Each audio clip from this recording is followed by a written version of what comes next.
तर त्यांचं असं म्हणणं होतं की आम्हाला काही माहिती नाही की जरांगेकडे मंत्री मुख्यमंत्री भेटले, त्यांनी काय त्यांच्याशी चर्चा केली, आश्वासनं दिली, हे आम्हाला माहिती नाही.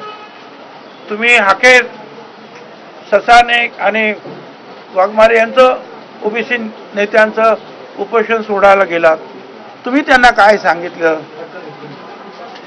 तेही आम्हाला काही कल्पना नाही, असं साहेबांचं म्हणणं. म्हटलं आम्ही तर काय हाके आणि त्यांना सांगितलं, सगळ्यांना उपोषण करणाऱ्यांना, की कृपया तुम्ही उपोषण सोडा, कारण असं उपोषण करून वातावरण तंग करून चर्चा होऊ शकणार नाही. आपण चर्चा करून काय मार्ग काढायचा तो काढला पाहिजे, एवढंच आम्ही सांगितलं. बाकी आता जरांगेंना जे काही मंत्री भेटले किंवा आणखी कोणी भेटले, त्यांनी काय सांगितलं हे मला काही माहिती नाही. ते तुम्ही विचारलं पाहिजे, मुख्यमंत्र्यांना विचारलं पाहिजे. आणि तुम्ही आज राज्यातले सगळ्यात ज्येष्ठ नेते आहेत आणि सर्व समाज घटकांची काय परिस्थिती गावागावामध्ये आहे, जिल्ह्यांमध्ये आहे, याचा अभ्यास तुम्हाला सगळ्यात जास्त आहे. आम्ही मंत्री झालो, मुख्यमंत्री झालो म्हणजे आम्हाला सगळ्याचा अभ्यास आहे असं समजायचं कारण नाही. त्यामुळे तुम्ही आता ह्याच्यामध्ये पुढाकार घेतला पाहिजे. ते म्हणाले बरोबर आहे, पण आम्ही आलो नाही कारण आम्हाला काही माहीतच नाही की तुमची काय अगोदर चर्चा झाली आणि 50 लोकांमध्ये कशी काय चर्चा होऊ शकते. म्हटलं ठीक आहे, तुम्ही बोलवा कोणाकोणाला, आम्ही तुमच्याकडे यायला तयार आहोत. तर ते म्हणाले नको, माझ्याकडे मीच आता असं करू. मग त्यांनी विचारलं कोण कोण काय काय काय काय कोणाकोणाची मतं आहेत, सर्व पक्षातले कोण कोण काय काय. मग ते म्हणाले की असं करतो मी, या 1-2 दिवसात मी स्वतः मुख्यमंत्री शिंदे यांच्याशी बोलतो आणि आम्ही 2-4 लोक जे आहेत, जे आम्हाला पाहिजे आहेत,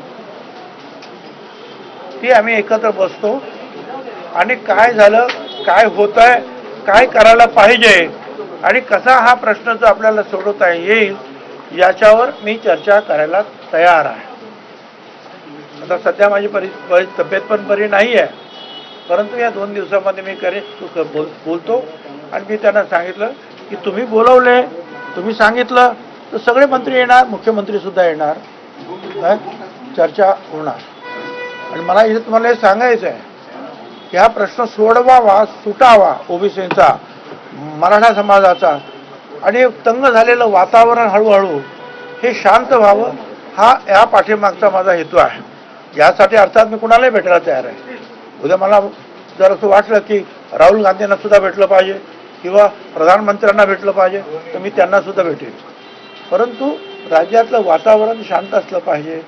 गोरगरिबांची घरं जी आहेत ही पेटता कामा नयेत, एकमेकाच्या जीवावर कोणी उठता कामा नये आणि वातावरण शांत राहावं, हा त्याच्या पाठीमागचा माझा हेतू आहे. याच्यामध्ये कुठलंही राजकारण नाही.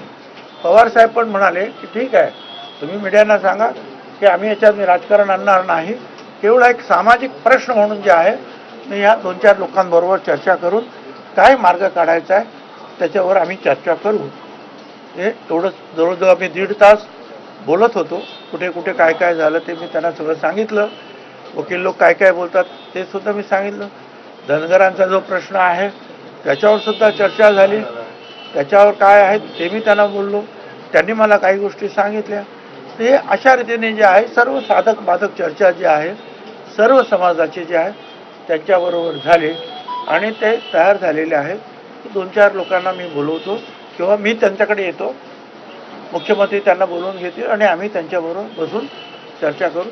सगळ्या ओपनमध्ये सगळीकडे ही चर्चा होणं जरा कठीण दिसतं, कारण त्याला राजकारणाचा ताबडतोब कोणीतरी वास लावून टाकतं आणि त्याच्यामुळे जे आहे प्रश्न सुटण्याऐवजी ते अवघड बनत जातात.